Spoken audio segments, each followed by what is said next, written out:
तेरी इतनी हिम्मत, ये ले। ये बोलकर राघवेंद्र ने लता को एक लात मारी। लता 5वीं मंजिल से गिर पड़ी। आह, बचाओ बचाओ। लता नीचे गिर गई और उसके शरीर की एक एक हड्डी टूट गई और उसके शरीर से खून निकलने लगा। दर्द से तड़पते हुए उसने बड़ी मुश्किल से कहा, ये आपने ठीक नहीं किया मालिक, मेरी बेटियां इसका बदला लेंगी। ये बोलकर लता ने अपने प्राण त्याग दिए। उसकी डेड बॉडी को घर के सामने ले जाया गया। घर में मातम छा गया। ये क्या हो गया भगवान, ये क्या किया आपने? मेरी माँ को मुझसे छीन लिया। अब हमारा क्या होगा भगवान? अब हम अनाथ हो गए। माँ लौट आइए माँ, आपके बिना हम कुछ भी नहीं है माँ, माँ। तीनों सर पटक पटक कर रोने लगे। असल में वो तीनों अपनी माँ से बहुत प्यार करते थे। लता भी तीनों से बहुत प्यार करती थी। लता का पति बहुत पहले ही किसी और लड़की के साथ भाग गया था। लता अकेली थी। उसे अपनी तीनों बेटियों को बड़ा करना था, इसीलिए उसने राघवेंद्र के ब्यूटी पार्लर में काम करना शुरू किया। देखो, ये इस शहर का बेस्ट ब्यूटी पार्लर है। यहाँ काम करोगी तो कुछ नियम मानने पड़ेंगे। हर रोज सुबह 7 बजे आना होगा और रात को 10 बजे तक काम करना होगा। लता के पास और कोई ऑप्शन नहीं था। इसी चीज का फायदा लेकर राघवेंद्र लता से ज्यादा काम करवाने लगा। लता बड़ी मुश्किल से घर चलाने लगी। दूसरी ओर उसका पति ब्रजेश अपनी नई बीवी के साथ दूसरे गांव में घर बसाकर मौज कर रहा था। मालती, तुम कितनी अच्छी हो। वो लता बहुत गंदी थी, मुझसे प्यार ही नहीं करती थी। ब्रजेश मालती के प्यार में अंधा हो गया था। उसे नहीं पता था कि मालती को राघवेंद्र ने ही उसके पास भेजा था। मालती राघवेंद्र के लिए काम करती थी और वो ब्रजेश की प्रॉपर्टी हड़पने के लिए ही आई थी। ब्रजेश को ये पता लगने में अभी टाइम था। इधर लता हर रोज हद से ज्यादा काम करती रही और घर लौटकर कमर के दर्द से तड़पती रही। आह, मेरी कमर, आह। उसकी बड़ी बेटी अंजू तेल गरम करके ले आई। माँ, आप कितनी मेहनत कर रही हो? आओ माँ, मैं मालिश कर देती हूँ। अंजू लता के कमर की मालिश करने लगी। लता ने कहा, बेटी, मुझसे ब्यूटी पार्लर का काम सीख ले, मैं जब नहीं रहूंगी तब काम आएगा। लता तीनों बेटियों को ब्यूटी पार्लर का काम सिखाने लगी। ऐसे ही दिन बीतते गए और ठंड का मौसम आ गया और उन लोगों की परेशानी बढ़ने लगी। यहाँ हर साल ठंड में बर्फ गिरती है। इस बार भी बर्फबारी शुरू हो गई और लता की बेटियां ठंड से कांपने लगी। अरे बाप रे, कितनी ठंड है, बाहर बर्फ गिर रही है, अब क्या होगा? हमारे पास तो रजाई भी नहीं है। लता चिंता में पड़ गई। उसे पार्लर से जितना पैसा मिलता था उतना तो खाने में ही लग जाता है। अगले दिन वो पार्लर गई और राघवेंद्र से कहा, मालिक, मेरी तनख्वाह बढ़ा दो, इन पैसों से मेरा घर नहीं चल रहा है। मेरा एक नया घर बन रहा है, आज शाम को वहाँ आ जा, बात करते हैं। शाम को लता वहाँ गई। राघवेंद्र का घर 5वें माले पर था। वहाँ जाते ही लता को डर लगने लगा। ये कहाँ बुला लिया है मालिक ने, यहाँ तो कितना अंधेरा है। वो राघवेंद्र से मिली। राघवेंद्र ने कहा, लता, तू बहुत खूबसूरत है। तेरा पति अच्छा आदमी नहीं था, तुझे छोड़कर भाग गया। तुम मुझसे शादी कर ले, मैं तेरी जिंदगी बना दूंगा। ये आप क्या बोल रहे हो मालिक? मैं ये नहीं कर सकती। अरे इतना भी क्या शर्माना। ये बोलकर राघवेंद्र ने लता का हाथ पकड़ लिया। लता को गुस्सा आया और उसने राघवेंद्र को जोर से एक थप्पड़ लगा दिया। ये लो, मैं गरीब हूँ, इसका मतलब ये नहीं कि मेरे साथ कोई भी कुछ भी कर सकता है। तेरी इतनी हिम्मत। ये बोलकर राघवेंद्र ने लता को एक लात मारी। लता 5वीं मंजिल से गिर पड़ी और उसका देहांत हो गया। रेशमा नाम की एक लड़की लता के साथ ही उस ब्यूटी पार्लर में काम करती थी। उसने ये देख लिया था। रेशमा ने अंजू, पूजा और गुड्डी को सब कुछ बता दिया। ये सुनकर तीनों को बहुत गुस्सा आया। अच्छा, तो मालिक ने किया है ये सब? ठीक है, हम उसे नहीं छोड़ेंगे। हम तीनों मिलकर उसका बिजनेस खत्म कर देंगे। तीनों एक ब्यूटी पार्लर खोलने का प्लान बनाते रहे, लेकिन तभी उनके साथ कुछ बुरा हो गया। ब्रजेश तो मालती के प्यार में अंधा था और उसी का फायदा उठाकर मालती ने ब्रजेश से एक सफेद कागज पर उसका सिग्नेचर ले लिया और फिर उसकी सारी प्रॉपर्टी अपने नाम करवा ली। पागल ब्रजेश, उसे इतना भी नहीं पता कि मैं राघवेंद्र के लिए काम करती हूँ। ब्रजेश रास्ते पर आ गया। मालती ने उसे घर से निकाल दिया। ये तुमने ठीक नहीं किया मालती, तुमने मेरे साथ धोखा किया। अरे जा जा, ज्यादा बकवास मत कर। इतनी सारी प्रॉपर्टी एक साथ पाकर राघवेंद्र बहुत खुश हो गया। वाह मालती वाह, तुमने बहुत अच्छा काम किया, तुम्हें इनाम जरूर मिलेगा। ब्रजेश के पास ढेर सारी जमीन जायदाद थे। अंजू और उसकी 2 बहनें जिस घर में रहती थी वो भी ब्रजेश का ही घर था। राघवेंद्र ने उन तीनों को भी घर से निकाल दिया। तुम लोगों की माँ ने मेरी बात नहीं मानी। अगर मान ली होती तो तुम लोग ऐश कर रहे होते। ये सब सुनकर तीनों का गुस्सा और भी बढ़ गया, लेकिन वो लोग अभी क्या कर सकते हैं। हमने सोचा था कि घर पर ही छोटा सा ब्यूटी पार्लर बनाएंगे, लेकिन अब तो हमारे पास रहने के लिए भी कोई जगह नहीं बची। अब हम रहेंगे कहाँ? ये ठंड तो हमारी जान ले लेगा। वो लोग इधर उधर भटकते रहे, ठंड से कांपने लगे। उधर ब्रजेश भी दर दर भटकने लगा। जिन लोगों को वो पहचानता था सभी के पास जाकर मदद मांगने लगा, लेकिन किसी ने उसकी मदद नहीं की। आज मेरी आँख खुल गई है। जब तक पैसा है तब तक दोस्ती है। ब्रजेश रोने लगा। इधर तीनों बेटियां भी रास्ते में रात बिताने लगी। बर्फ से बचने के लिए उन तीनों ने एक बस स्टॉप पर आश्रय लिया। चारों ओर बर्फ ही बर्फ छा गई। सब कुछ बर्फ से सफेद हो गया। वो लोग ठंड से कांपने लगे। तभी गुड्डी ने कहा, दीदी हमारे पास घर नहीं है, लेकिन बर्फ तो है। क्यों ना हम बर्फ से ही घर बनाएं? बर्फ से घर? लेकिन उसके अंदर तो बहुत ठंड होगी। नहीं नहीं, मैंने एक किताब में पढ़ा था कि बर्फीली जगह पर बर्फ से घर बनाया जाता है। घर के अंदर स्वच्छ बर्फ और बाहर नॉर्मल बर्फ होती है, जिससे कि घर गर्म रहता है। ये आइडिया बाकी दोनों को अच्छा लगा। तीनों बर्फ का घर बनाने में लग गए और बहुत कोशिशों के बाद तीनों ने मिलकर एक बर्फ का घर बना लिया। हाँ गुड्डी, इसके अंदर तो बाहर की तुलना में ठंड कम है। हम यहीं पर रहेंगे और यहीं पर हम ब्यूटी पार्लर का काम भी शुरू कर सकते हैं। तीनों ने मिलकर एक प्लान बनाया और अगले ही दिन से ब्यूटी पार्लर का काम भी शुरू कर दिया। गुड्डी बर्फ के घर के बाहर खड़ी होकर चिल्लाती रही, हमारे ब्यूटी पार्लर में आइए, स्पेशल ऑफर है, पहला मेकअप बिल्कुल मुफ्त। मुफ्त का नाम सुनकर उनके घर के बाहर महिलाओं की लाइन लग गई।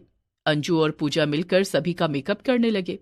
लता ने उन लोगों को अच्छा काम सिखाया था, इसीलिए उन दोनों का काम सभी को बहुत पसंद आया। उन महिलाओं में जानकी नाम की एक महिला थी। वो पुलिस ऑफिसर की बीवी थी। उसने कहा, वाह, तुम दोनों तो अच्छा मेकअप करती हो, तो फिर दोबारा जरूर आइएगा चाची। हाँ हाँ, जरूर आऊंगी।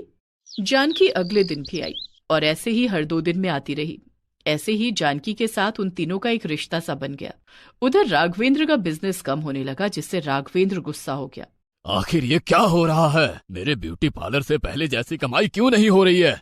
तब मालती ने उससे कहा, सुना है लता की बेटियों ने मिलकर बर्फ ब्यूटी पार्लर खोला है, सब लोग वहीं जा रहे हैं।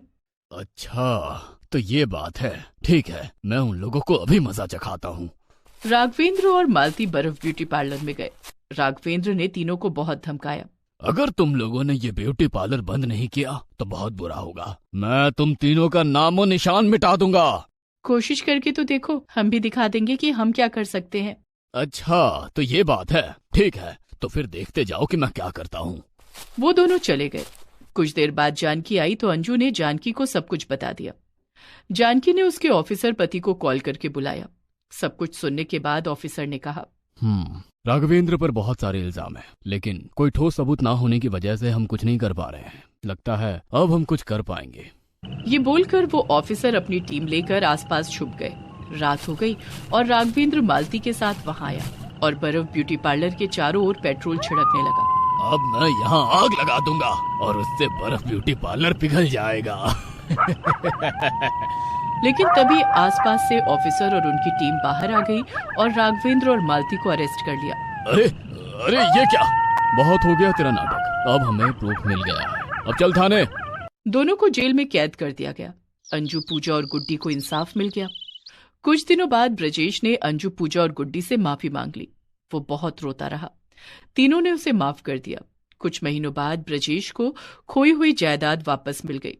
अंजू, पूजा और गुड्डी मिलकर ब्यूटी पार्लर चलाते रहे और ऐसे ही वो लोग खुशी खुशी जिंदगी बिताने लगे। रीना 7 साल की है और घर संभालने की जिम्मेदारी उसी के कंधे पर है, क्योंकि उसकी मां नहीं है और उसके पिता की तबीयत खराब है। उसके पिता का नाम ब्रजेश है और उन्हें कैंसर जैसी भयानक बीमारी है। बेटी, और कितना काम करेगी तू? तुझे देखकर मुझे बड़ी शर्मिंदगी महसूस होती है। बाप होकर भी मैं कुछ नहीं कर पा रहा हूँ। पापा, आप ऐसा मत कहिए। आप आराम कीजिए, मैं सब कुछ संभाल लूंगी। घर का काम करने के बाद रीना नींबू लेकर बाजार चली गई और बाजार में नींबू बेचने लगी। नींबू ले लीजिए साहब, 5 रुपए में 1, 10 रुपए में 3, ले लीजिए साहब, नींबू ले लीजिए साहब। रीना ऐसे ही हर रोज नींबू बेचने के लिए बाजार जाती है। आज उसके सारे नींबू बिक जाते हैं। ये देखकर रीना खुश हो गई। वो घर लौट गई और अपने लिए और अपने पिता के लिए खाना बनाया और फिर अपना स्कूल बैग लेकर वो स्कूल चली गई। सारा काम खत्म करने के बाद स्कूल पहुंचने में उसे देर हो गई। टीचर ने कहा, क्लास तो कब की शुरू हो गई है, इतनी देर तक तुम कहाँ थी? काम कर रही थी सर। तो फिर काम ही करो जाकर, स्कूल क्यों आई हो? बाहर मुर्गा बनकर खड़ी रहो। रीना को क्लास में घुसने नहीं दिया गया। वो क्लास के बाहर मुर्गा बनकर खड़ी रही और उसकी आंखों से आंसू टपकते रहे। क्लास के बच्चे उसे देखकर हंसने लगे। उसके कपड़े फटे हुए थे, उसके एक पैर में जूता भी नहीं था। रीना, तू स्कूल में पढ़ने के लायक ही नहीं है, तेरे पास तो ढंग के कपड़े नहीं है। ये सुनकर रीना को दुख पहुंचा, लेकिन इसमें रीना कर भी क्या सकती है? उसे घर चलाना होता है। सबके नसीब में सुख थोड़ी लिखा है। उधर ब्रजेश की तबीयत अचानक से बिगड़ गई। वो जोर जोर से खांसने लगा और उसके मुंह से खून निकलने लगा। ये क्या, खून? ये देखकर ब्रजेश का पड़ोसी रमेश वहां आया और ब्रजेश को लेकर अस्पताल चला गया। स्कूल में पूरा दिन मुर्गा बने खड़े रहने के बाद रीना जब घर लौटी तब उसने देखा कि घर खाली है, उसके पिता घर पर नहीं है। तभी गांव की एक औरत ने उससे कहा, अरे तेरे पिता तो अस्पताल में है, जल्दी जा। ये सुनकर रीना ने रोते हुए दौड़ लगाई और कुछ ही देर में अस्पताल पहुंच गई। अस्पताल जाकर उसने देखा कि ब्रजेश को अस्पताल के बाहर रास्ते में एक चद्दर बिछाकर सुलाया गया है और वो बहुत खांस रहा है। क्या हुआ पापा? आपको क्या हुआ? आप ऐसे रास्ते में क्यों हो? गरीबों को अस्पताल के अंदर जगह कहाँ मिलती है बेटी? रीना अपने पिता को पकड़कर रोने लगी। तभी एक डॉक्टर साहब उसके पास आए। देखो, तुम्हारे पिता की हालत बहुत खराब है, इमीडिएटली केमोथेरेपी शुरू करना होगा, नहीं तो वो कभी ठीक नहीं हो पाएंगे। कीमोथेरेपी? लेकिन उसमें तो बहुत खर्चा है। हाँ, 5 लाख रुपए लगेंगे। ये सुनकर रीना चौंक गई। 5 लाख रुपए? रीना ने कभी एक साथ 500 रुपए भी नहीं देखे। 5 लाख रुपए वो कहाँ से लाएगी? शाम को वो अपने पिता को लेकर घर चली आई और आज से ही ठंड का मौसम पड़ने वाला था, इसीलिए शाम को जबरदस्त वाली ठंड लगनी शुरू हो गई। लेकिन रीना के पास गर्म कपड़े ही नहीं है। वो ठंड से कांपने लगी। बेटी, मुझे माफ कर देना, मैंने तेरे लिए कुछ भी नहीं किया, एक गर्म कपड़ा तक नहीं खरीद पाया।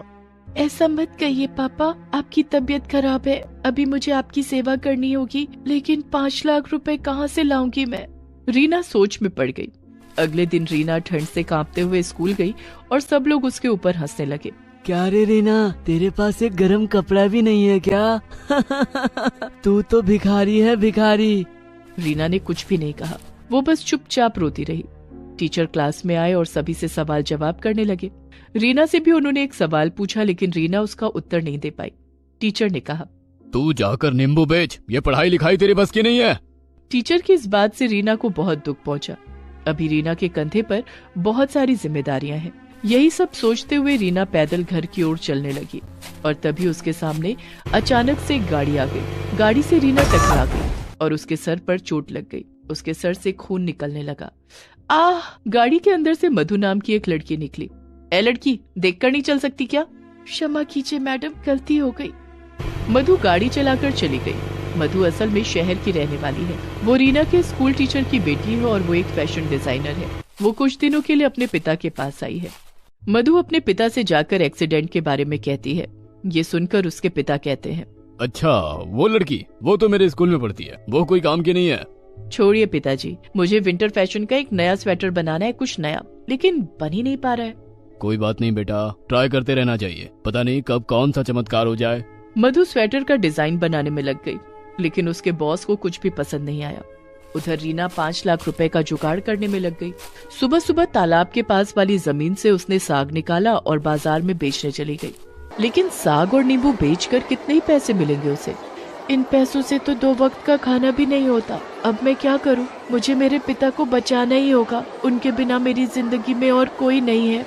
उधर ब्रजेश की तबीयत दिन ब दिन बिगड़ती रही। हर रोज खून की उल्टी होने लगी और उसके ऊपर से ठंड भी बढ़ने लगी। उन लोगों का घर टूटा फूटा हुआ था, इसलिए घर के अंदर तापमान दिन ब दिन कम होता गया और उसके ऊपर एक दिन भयानक बारिश भी शुरू हो गई। इतनी ठंड और ऊपर से ये बारिश की बूंदें तलवार की तरह चुभने लगी रीना और ब्रजेश को। ये हमारे साथ क्या हो रहा है? इस दुनिया में गरीब बन के पैदा होना एक श्राप है बेटी।